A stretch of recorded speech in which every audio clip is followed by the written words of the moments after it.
Shalom saudaraku terkasih dimanapun Anda berada.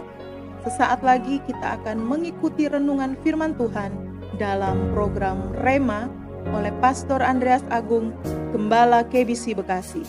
Buka hati saudara untuk menyambut firman Tuhan. Selamat mengikuti, Tuhan Yesus memberkati. Puji Tuhan, berjumpa lagi dengan saya dalam program Rema.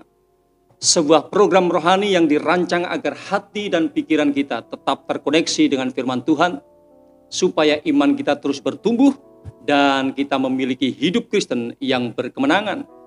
Pada seri kedua ini kita akan membahas tentang tulus hati. Kita akan membaca Matius 1 ayat 18 dan 19. Kelahiran Yesus Kristus adalah seperti berikut. Pada waktu Maria ibunya bertunangan dengan Yusuf, ternyata ia mengandung dari Roh Kudus sebelum mereka hidup sebagai suami istri.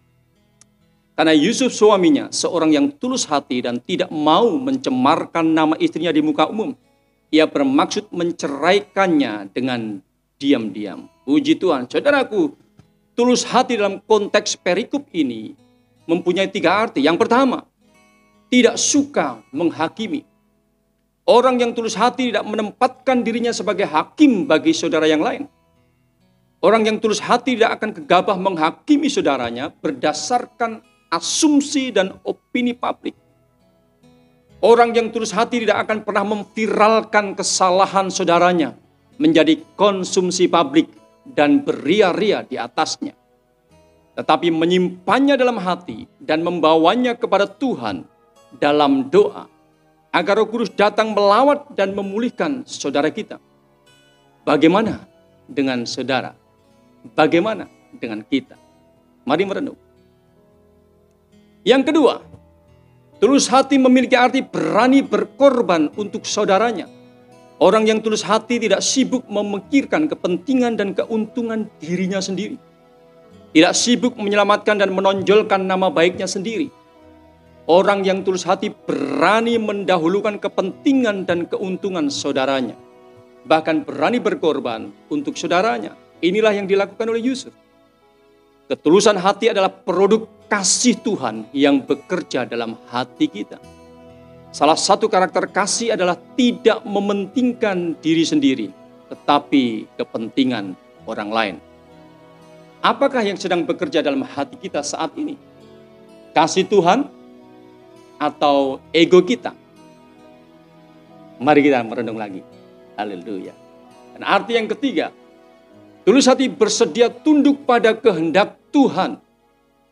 Orang yang tulus hati adalah orang yang selalu bersedia menundukkan kehendaknya di bawah kehendak Tuhan. Tanda jelas orang yang tulus hati adalah tidak ngotot memaksakan kehendaknya sendiri, tetapi memberi ruang seluas-luasnya bagi Tuhan untuk menjalankan kehendaknya dalam hidup kita. Orang yang tulus hati berani percaya bahwa kehendak Tuhanlah yang terbaik bagi hidupnya. Berani percaya bahwa tidak akan pernah kecewa ketika bersedia tunduk kepada kehendak Tuhan. Bagaimana dengan kita semuanya? Termasuk orang yang ngotot dengan kehendaknya sendiri atau orang yang tunduk pada kehendak Tuhan. Puji Tuhan. Jadi saudaraku, tulus hati memiliki arti tidak suka menghakimi, berani berkorban untuk saudaranya, bersedia hidup tunduk pada kehendak Tuhan. Haleluya. Saya berdoa bagi saudara, bagi kita semuanya.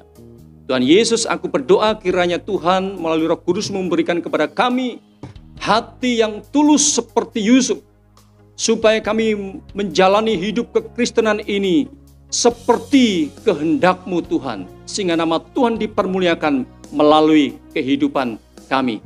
Aku berdoa kesempatan ini Tuhan, yang sakit Tuhan sembuhkan, yang lemah Tuhan kuatkan, yang ada dalam kesusahan hati Tuhan hiburkan, Roh Kudus menghiburkan, memberikan kekuatan kepada mereka. Terima kasih Tuhan, terpujilah nama-Mu. Di dalam nama Tuhan Yesus Kristus aku berdoa, haleluya, amin. Saudaraku, tetap semangat, tetap beri yang terbaik bagi Tuhan, pandang Yesus, dan kita tidak akan kecewa. Haleluya. Kita telah mengikuti penyampaian firman Tuhan dalam program Rema.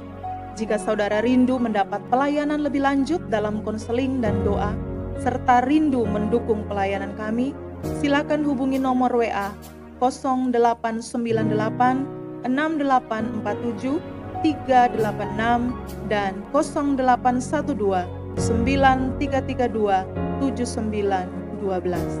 Sampai berjumpa kembali dalam seri berikutnya. Tuhan Yesus memberkati.